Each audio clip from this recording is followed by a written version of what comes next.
Bonjour à tous, bienvenue dans cette nouvelle vidéo où nous allons voir la boucle for, son utilité et comment l'utiliser. Donc, dans nos précédentes vidéos, nous avons vu différents types de variables, ce qu'on appelle les tableaux array en PHP. Donc, nous allons créer notre tableau langage. Nous allons reprendre l'exemple précédent. Donc, nous avions créé un tableau, une variable langage qui contient un tableau avec les différents langages de programmation. Donc, je vais en rajouter quelques-uns. Ici, je vais mettre Swift. Hop. Et je vais rajouter le langage COBOL pour les plus anciens. Allez, hop, on rajoute Pascal pour les vrais. Voilà. Donc là, maintenant, j'ai mon tableau langage qui va contenir tous les éléments des langages de programmation. Donc, il y a 1, 2, 3, 4, 5, 6, 7, 8. Il y a 8 éléments. Si dans mon programme, j'ai besoin d'afficher tous les langages, donc tous les éléments de mon tableau, je vais faire ce que je vous ai montré auparavant, echo, langage, et puis je vais accéder d'abord au premier élément de mon tableau en mettant crochet 0. Hop, et je vais mettre un slash backend pour faire un retour à la ligne dans la console. La console, c'est ce qu'il y a ici, hein. Ça fera plus propre. Donc là, hop, j'affiche le premier élément du tableau, qui est le C. Et moi, maintenant, j'ai envie d'afficher tous les langages de mon tableau. Vous allez faire à peu près ça. Hop, vous allez simplement changer l'index ici. Donc, vous dites au début, ça va être le premier élément, le second élément, le troisième, le quatrième, ainsi de suite.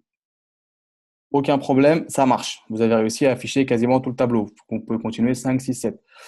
Si maintenant le boss vient vous voir et que le tableau augmente et qu'il décide de mettre tous les langages de programmation, vous allez vite vous retrouver avec 100 lignes comme ça.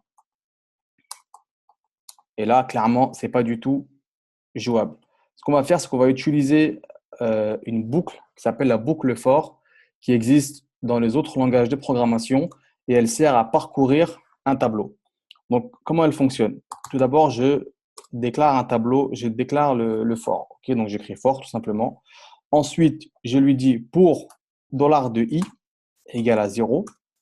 Donc là, j'invente la variable i et je la mets à 0. Mais je peux mettre $j, enfin ce que vous voulez, ok? Point virgule. Ensuite, ici, je dis tant que i est plus petit ou égal que 7, puisque moi j'ai 8 éléments dans mon tableau, et comme il va commencer à 0, j'incrémente de i plus 1. Donc je fais i plus plus. Ça, c'est une manière d'incrémenter. Voilà, i plus plus, ça veut dire à chaque tour de boucle ici, je vais faire plus 1. Donc pour commencer, je vais simplement afficher i pour que vous compreniez ce qui se passe ici, dans ma boucle for. Donc je fais simplement écho de i, et bien sûr, je vais faire un slash backend parce que le retour à la ligne, c'est beaucoup plus lisible. Hop, j'efface la console. Je lance la machine. Voilà. Donc là, i égale à 0 au tout début.